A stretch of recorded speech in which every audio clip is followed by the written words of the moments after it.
My name is Ator Ewan, but a lot of people know me as Big E or Big E Langston. I used to have a last name many moons ago. But now I'm here promoting The Evaluation, a really cool NFL draft show that comes out February 12th on the sumersports YouTube page. Wow, excellent. How does that work? How does that draft show work? So, man, it was such a delight. So I get to sit down, I interview Eli Manning, I interview Marshall Faulk, Joe Thomas.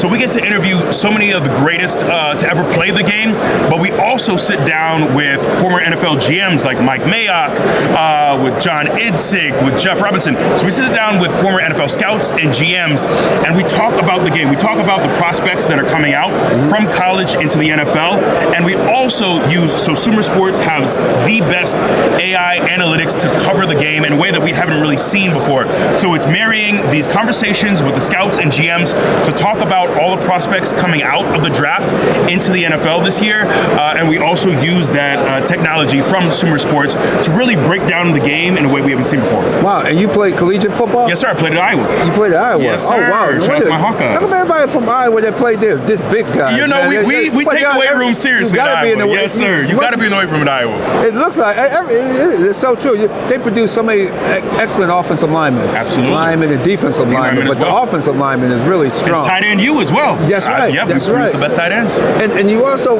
powerlifting? Yes, sir. I was a powerlifting national champion as well. My best bench ever, drug tested, 575. I've deadlifted 806 and squatted 750 pounds. How do you prepare your body to get up to that? Obviously, you don't come in there the first day, but how long did it take you to get your body prepared to get to those really high numbers, the high weights? Man, I started lifting at a very early age, like around 10 years old, and I just fell in love with it. But when I started powerlifting, I was eating, on top of like my normal diet, eating a whole DiGiorno's pizza every single day. So force feeding myself to a point where it started being painful to eat as much as I had to. But I was just eating and lifting, and I just stayed in the gym and just got stronger and stronger and stronger. And man, I had a great strength coach as well in Rob McIntyre. Actually trained at John Cena's gym in Tampa, in the Tampa area, and that's how I got strong. Wow, and so the eating and everything, that didn't damage your body or hurt your body? No, not at all. I mean, it was uncomfortable putting all those calories into me, but I'm someone who I do my best to take care of my body, and always have. I lifted in a drug-tested federation as well. So I'm thankful. So there's a bit of a pounding that all that weightlifting does on you, but I've been very fortunate to be fairly injury-free from lifting. I've had a lot of other injuries from football and from wrestling, but lifting's been fairly good to me. Wow, so you put on the calories in order to build muscle to help? To put on the weight, yeah, I got up to, right now I'm at about 260, but when I, at my strongest, I was 317 pounds, just lifting and eating. Yep. 317 pounds? Yes, sir. Wow, man, that's serious, man. Wow, yeah, no wonder you were able to lift like that. Right. Wow, and how did you get into professional wrestling? I was very lucky. So I had a lot of injuries at Iowa. I finished up there, took a medical hardship, and one of my former teammates, Mike Humple, so essentially I knew a guy who knew a guy who knew a guy.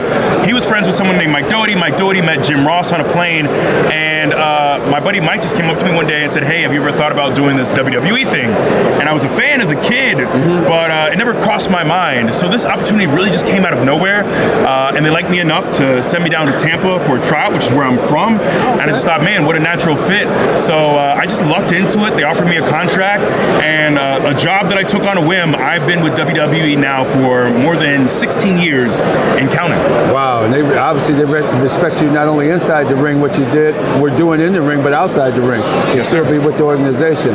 And how did when did you had to retire due to injury? So I had an unfortunate incident. I broke my neck in 3 places in 2022.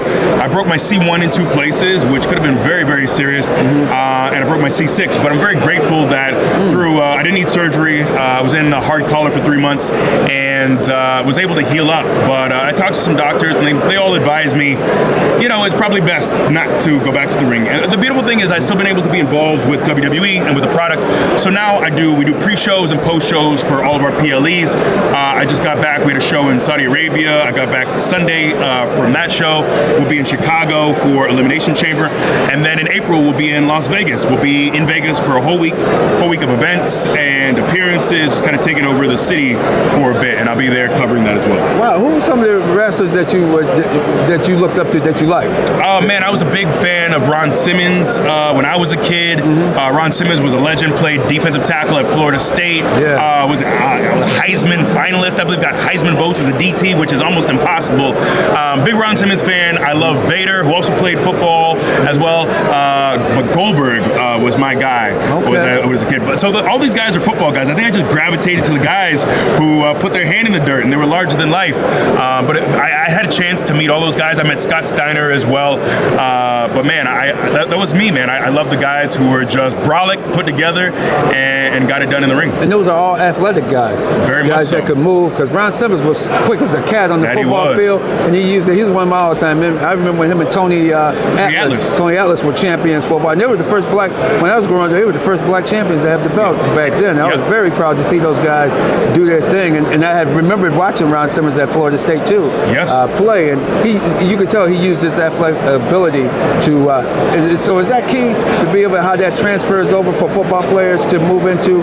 Because now back earlier, I know I'm a little bit older than you, Ernie the Big Cat Ladd. Of course. But he didn't have he didn't have that speed that Ron Simmons had, so it didn't really articulate over to him.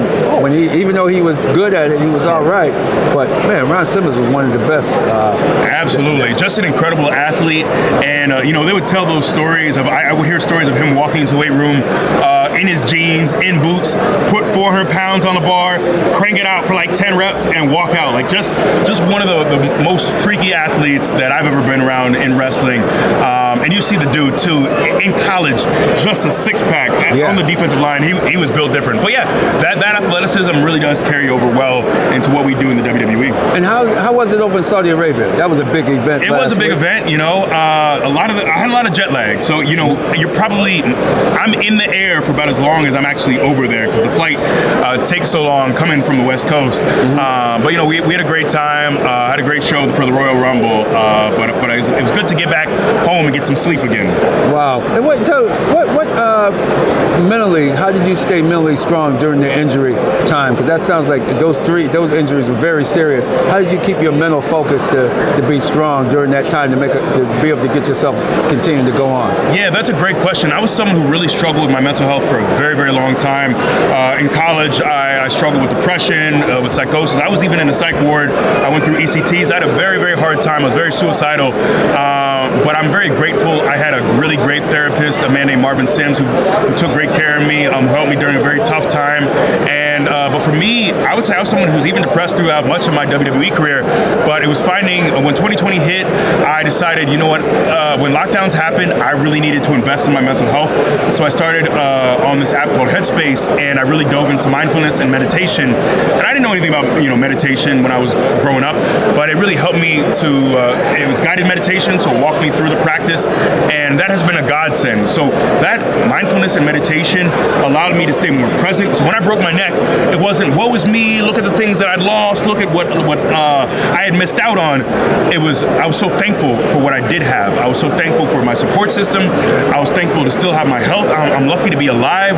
I'm still here. So I'm so grateful for my meditation and mindfulness practice, because I know a lot of us, just in general, mental health is something that's really important. But even as black men, a lot of us are told you don't show emotion, you don't show vulnerability.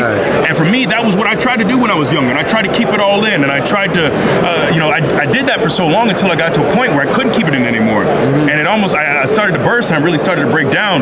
But even just, and that's why I now actually started writing a book, because I want to have more of these conversations about what we struggle with, and have real, honest, vulnerable conversations about the darkness that a lot of us deal with. And we feel like we have to just hold it in. But man, sometimes, I just don't want to see us drink ourselves to death or drug ourselves to death to do the things that we need to cope. But man, if you need it, going to therapy is not being weak. It's allowing yourself to be in a position of strength, to be able to be a better father, to be able to be a better brother, to be a better human being. So I'm a big proponent of having a mental health mindfulness practice, working on yourself. So that's what's really carried me through, is that mindfulness and meditation. Absolutely. And then when you won the championship, how did that mental health continue when you get on top? Yeah, man, it really allowed me to be grateful. I was so grateful for the opportunity, because there's so many great wrestlers who walk through those doors and those halls and they never get to hold a world championship. I was a huge fan of Jake the Snake. He never became a world champion in WWE. So more than anything, I just thought, man, this is a moment to be grateful, because there weren't, especially at the time, there weren't many black men who'd ever held the WWE champion. And to be able to win it from Bobby Lashley, another black man. My partner Kofi Kingston also held that title as well. So for us to be able to be a part of that legacy and stand on the shoulders of giants, like I remember Ron Simmons becoming the first black world championship, beating Vader. I remember that. If it wasn't for his sacrifice and what he did, people like me probably never get this opportunity.